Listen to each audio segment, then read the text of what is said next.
இதே மாதிரிதான் இப்ப தமிழ்நாட்டுல பாருங்க, இந்துக்களுக்கு என்ன பாருங்க, தமிழ்நாட்டுல பல கோவில்கள் இருக்கு. 1000 வருஷத்துக்கு மேல இருக்குது. எத்தனை 1000 வருஷம்?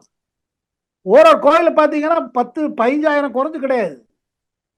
அவ்வளவு அதாவது அவ்வளவு ஆன்மீகம் நிறைந்த நாடு தமிழ்நாடு. அப்படி இருக்கும் பொழுது இந்து மக்களுக்கு ஏன் இந்த மாதிரி அந்த இடத்துல ஒரு இது ஒரு டிஸ்கிரிமினேஷன் ஏன் நடக்குதுங்க? அதை விடுங்க, நேத்திக்கு பாருங்க எல்லாரும் சொன்னது என்னன்னா, கோவில்ல சாமி தரிசனத்துக்கு பணம் கட்ட வேண்டும். இல்லைன்னா நீங்க சாமி தரிசனம் பண்ண முடியாது. ஏழை மக்கள் சாமி தரிசனத்துக்கு கூட பணம் கட்டணுமா?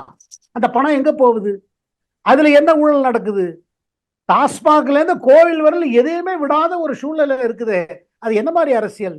அந்த மாதிரி அரசியல் திருப்பி திருப்பி இருக்கணுமா, இல்ல அதை எதிர்த்து போராட்டம் பண்ணணுமா? இந்த கேள்விகள். இது பாருங்க, சர்ச்சில் போறதுக்கு ஏதாவது கட்டணம் இருக்குதாங்க? இல்ல மசூதி பள்ளிக்கு போறதுக்கு ஏதாவது கட்டணம் இருக்குதா? இல்லையே. இதெல்லாம் பாருங்க, சாமானியர்கள் இதை புரிஞ்சுதான் நேற்றுக்கு வந்தாங்க, திரண்டு வந்திருக்காங்க. கேட்டீங்கன்னா இது பாத்தீங்கன்னா இது பெரிய திருப்பம், பெரிய மாற்றம் தமிழ்நாடு அரசியல் பொறுத்து